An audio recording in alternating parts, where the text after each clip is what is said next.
As many of you are aware, a couple of weeks ago today, the movie industry had the 88th anniversary of the Academy Awards. And as usual, this year, the Academy Awards were surrounded with a great deal of hype and even a great deal of controversy. For those in the movie industry, there is probably no more coveted award than to receive an Oscar. An Oscar can literally catapult a person's career. And each year, these awards are given by the Academy of Motion Picture Arts and Sciences. In other words, these awards are given by the peers of those who are receiving them. Now, what you may or may not be aware of is that a few weeks before the Academy Awards were given, there was another set of awards that were given. And like the Academy Awards, these were given to those in the entertainment industry, but it was not just limited to those in the movie industry. It was also given to those in the television and the music industry as well. And these awards, instead of being given by the peers of those who were receiving them, well, these awards were determined by the fans. Anybody know what the awards I'm talking about are? The People's Choice Awards. The People's Choice Awards. The People's Choice. That's an interesting phrase, isn't it? Every day, you and I are confronted with a whole host of different kinds of choices, aren't we? What to eat, what to wear, which path to take to go to work on any given day, and if we decide to go out to a restaurant, what restaurant will we go to? This week, as I was reflecting on this part of the sermon, I couldn't help but smile a little bit as I got to that part about the restaurant, because while for most people that may be a relatively simple decision to make, around our house it gets a little bit more complicated than that. It usually goes something like this: honey, what restaurant would you like to go to? I don't know. What restaurant would you like to go to? I don't know, you choose. No, you choose. And it just kind of goes that way. Anybody else have that situation in your house? I see some of you smiling. Well, in a couple of weeks, Carol is going to be celebrating her birthday, and I thought about that, and I was reminded of a couple of years ago when her birthday rolled around. I always try to take her out to a nice restaurant on her birthday, and so I wanted to simplify the process a little bit. And so I called her up and I said, honey, I've got 3 choices for you. And I named the 3 restaurants. I said, which restaurant would you like to go to? She immediately replied, yes. I said, honey, I don't understand. This is not a yes or no question. She said, I like all 3. You choose. And I said, no, it's your birthday. You choose. And she said, you're right. It's my birthday, and I choose for you to choose. Well, this year, her birthday falls on a Wednesday night, and so I'm going to bring her to our Wednesday night suppers for her birthday. Choices. Sometimes the choices we make are not quite so unimportant, are they? Sometimes the choices we make can have lasting consequences, like when we graduate from high school and should I continue my education? Or maybe even later in life, should I continue my education? And if you decide to continue your education, what college should I go to? Or when you enter the workforce, what career path should I choose? Choices like when and whom to marry, and whether or not to have children. Choices like, should I make church and the Christian faith an active part of my life, or should I just simply slide it to the side? And if I do decide to go to church, which church should I choose? Regardless of what you decide, when it comes to these sorts of decisions, the choice you make will have a lasting impact upon your life. However, there is one choice that stands head and shoulders above all of the rest, one that influences every aspect of our lives, one that no one else can make for you. What is that choice? Well, before I answer that question, let me take you back for just a few minutes to our gospel lesson. As you know, we've been involved in a series of sermons throughout the season of Lent under the general theme, the week that changed the world. And Matthew tells us that by this point in the last week of our Lord's mortal life, everything had begun to build toward a crescendo. Already Jesus had made his triumphal entry into Jerusalem. Already Jesus had had his last supper with the disciples. Already Judas had betrayed him and Peter had denied him.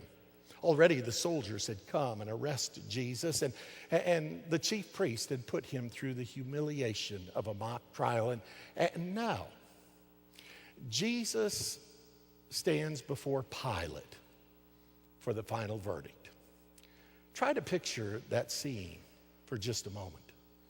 Pilate does not want to convict Jesus. For one thing, his wife had sent word to him, warning him, don't have anything to do with this righteous man. For another thing, Pilate was astute enough to realize that the only reason that the chief priests and the elders wanted Jesus out of the way was because of competitive jealousy and because Jesus wasn't falling in line with their idea of orthodoxy. No, Pilate did not want to convict Jesus, but Pilate was in a bit of a bind. You see, when Pilate first came to Jerusalem, he made a mistake that even the rookie governor that he should have known better than to make. As a sign of Roman sovereignty,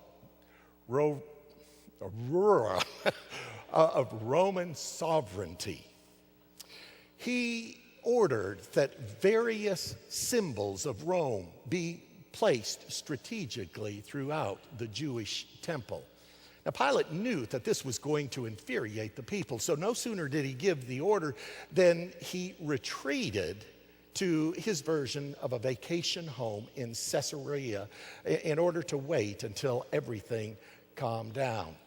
But according to the ancient historian Josephus, not long afterwards, 5,000 Jewish men made their way to Caesarea to petition Pilate to remove these symbols of Rome from the Jewish temple. When Pilate called in the military to try and settle things down a little bit, we're told that the Jewish men bore the back of their necks.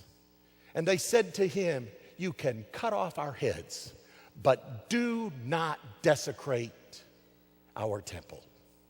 Well, eventually, Pilate backed off and the situation resolved itself, at least up to a point, because the people always held over Pilate's head the fact that they might lodge a formal complaint against him. So in this case, as it related to Jesus, if Pilate failed to act and act decisively, then they might lodge the complaint, and in all likelihood, Pilate would be recalled as the governor. It was not the kind of position that you want to be in.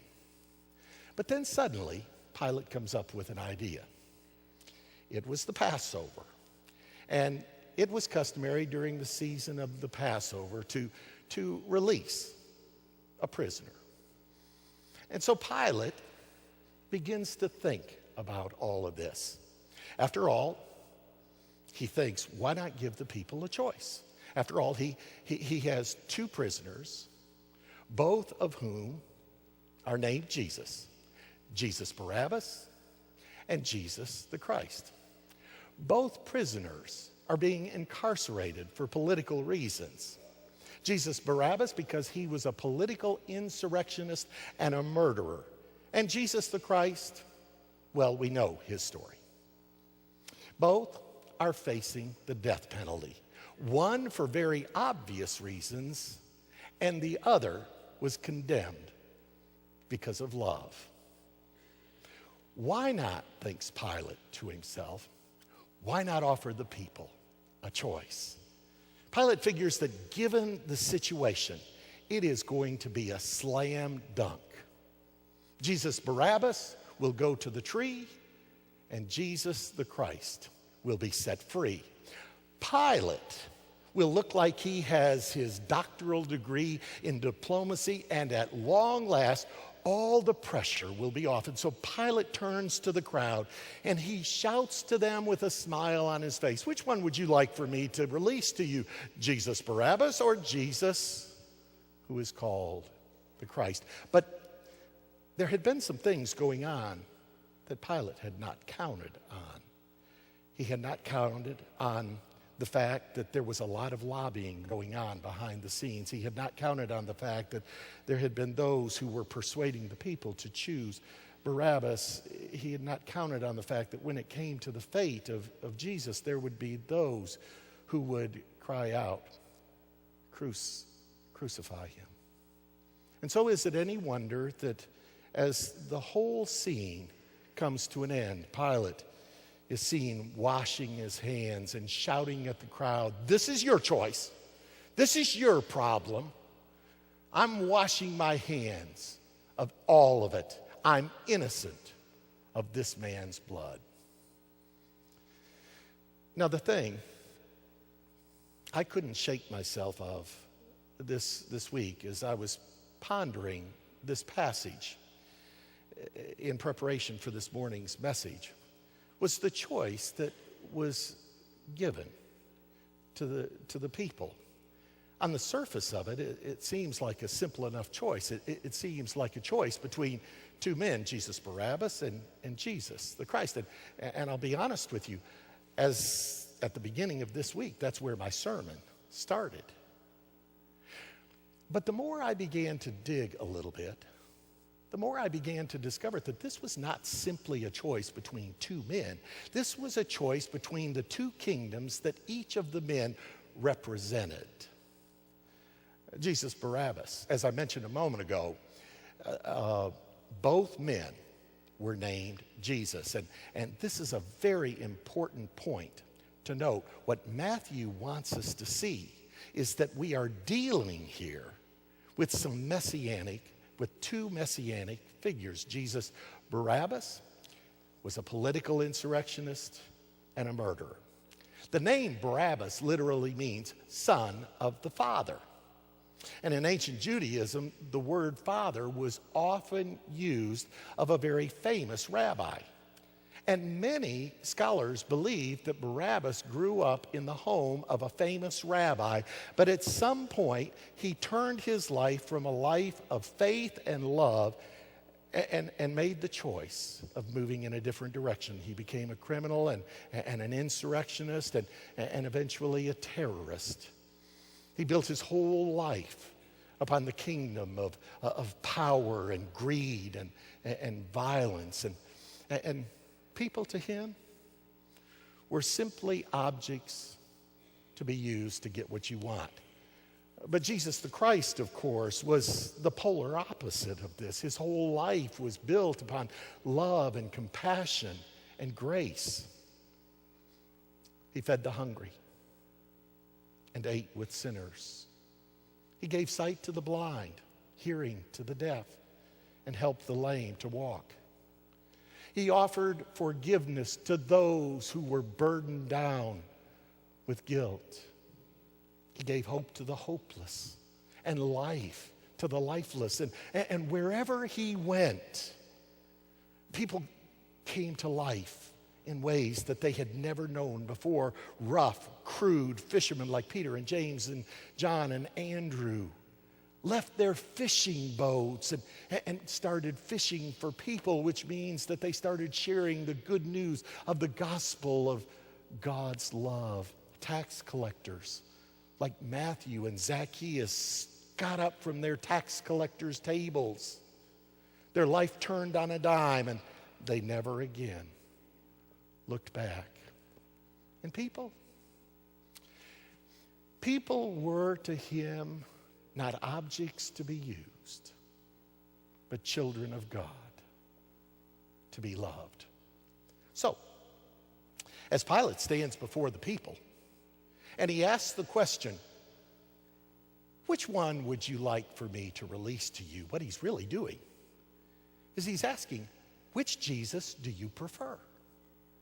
Do you prefer the Jesus who represents the kingdom of violence and power and greed? Or do you prefer the Christ, the Jesus who represents the way of sacrificial love?